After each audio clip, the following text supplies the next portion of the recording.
नमस्कार दोस्तों, मेरे channel real life and DIY में आपका स्वागत है। कैसे हैं आप सब। आज के व्रत में मैं जितिया व्रत से जुड़ी हुई सभी बातें बताऊंगी। जैसे इस साल पहली बार जितिया का व्रत उठाएं या नहीं, नहाए खाए से लेकर पारण तक के सभी नियम बताऊंगी। वीडियो में आगे बढ़ने से पहले आप सभी से रिक्वेस्ट है कि अगर आपने मेरे चैनल को सब्सक्राइब नहीं किया है तो सब्सक्राइब जरूर कर ले, ताकि आने वाली वीडियो की नोटिफिकेशन आप तक पहले पहुँच जाए। इससे पहले ये जान ले कि इस साल जितिया का व्रत कब रखा जाएगा। इस साल जितिया का व्रत 14 सितंबर 2025 को रखा जाएगा। अष्टमी तिथि आरंभ होगी 14 सितंबर की सुबह 5:04 पर और अष्टमी तिथि का समापन होगा 15 सितंबर सुबह 3:06 पर। नहाए खाए 13 सितंबर के दिन होगा। 14 सितंबर को जिस दिन हम व्रत रखेंगे उस दिन पूजा का समय शाम 5:42 से शाम 7:12 तक है। शाम के समय प्रदोष काल में ही जितिया की पूजा की जाती है, इसलिए इसी समय में पूजा कर लें। पारण 15 सितंबर सुबह 6:10 से 8:32 तक कर लें। जो महिलाएं जितिया का व्रत पहली बार उठाना चाहती है वो जरूर उठाएं, क्योंकि इस बार कोई खरमास मलमास नहीं है, इसलिए आप जितिया का व्रत बेझिझक उठा सकती हैं। जितिया का व्रत 3 दिवसीय होता है।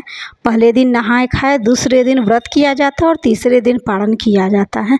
सभी दिनों के अलग अलग नियम पूजा पाठ होते हैं। नहाए खाए के दिन स्नान कर झुगनी के पत्ते पर तेल खल्ली चढ़ाया जाता है। जिन लोगों की सांस नहीं होती है वे गीले कपड़ों में ही बालों से टपकते पानी के साथ ही तेल खल्ली चढ़ाती है। वहीं कुछ जगहों पे जिनकी सांस होती है वो गीले कपड़े में तेल खल्ली नहीं चढ़ाते हैं। आपके यहाँ जैसा होता होगा वही वैसा ही करें। तेल खल्ली देने के बाद आप नियमित पूजा भी कर सकते हैं। बहुत जगहों पे पूजा नहीं किया जाता है, लेकिन हमारे यहाँ तेल खल्ली देने के बाद नियमित पूजा किया जाता है। जैसे प्रतिदिन हम भगवान के मंदिर में करते हैं वैसे कर सकते हैं। कुछ जगहों पे ये नियम नहीं है, मगर हमारे यहाँ मड़ुआ की रोटी, झुगनी की सब्जी और नूनी की साग खाई जाती है, जो कि इस समय मार्केट में आसानी से मिल जाती है। इस दिन लहसुन प्याज बहुत से जगहों पे खाया जाता है, बहुत से जगहों पे नहीं भी खाया जाता है। आपके यहाँ जैसा होता होगा वैसा करें।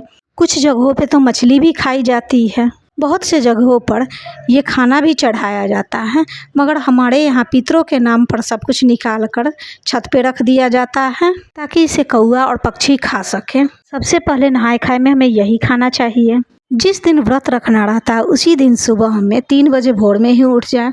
उठकर मुँह हाथ धोकर स्नान कर लें, क्योंकि सर्गी से पहले बहुत सारे काम होते हैं करने के लिए, जैसे ब्रश करना, स्नान करना, पूजा के सभी चीज़ करना, और कौआ बोलने से पहले ही सर्गी कर लेना होता है, यानी 4 बजे से पहले ही सर्गी कर लें। सर्गी में उठगन दिया जाता है। उठगन झुगनी के पत्ते पे दही चूड़ा ही दिया जाता है। थोड़े से दही चूड़ा खाने के बाद आप जूस ले सकते हैं, नारियल पानी पी सकते हैं, रसगुल्ला खा सकते हैं। ग्लूकॉन डी, नारियल पानी ये सब पीने पर अगले दिन आपको बहुत ही ज़्यादा रिलीफ फील होगा और प्यास कम लगेगी। सर्गी से पहले भी आप ब्रश करें और सर्गी करने के बाद भी ब्रश करें, ताकि मुंह में कुछ जूठा ना हो, नहीं तो व्रत खंडित हो सकता है। सर्गी के बाद ब्रश कर ले। ब्रश करने के बाद तेल लगाकर अच्छी तरह से बाल झाड़ ले, ताकि व्रत के दिन बाल ना झाड़ना पड़े, क्योंकि बाल टूटना नहीं चाहिए उस दिन आपके हाथों से। अगर आप खुद से काम करती हैं तो सुबह ही झाड़ू लगा ले, ताकि अगर चींटी कीड़े मकोड़े अगर झाड़ू से गलती से लग भी जाए और मर भी जाए तो दोष ना हो। जितिया के दिन शाम के समय स्नान कर पूजा करें। पूजा में जितिया भी रखकर पूजा करें।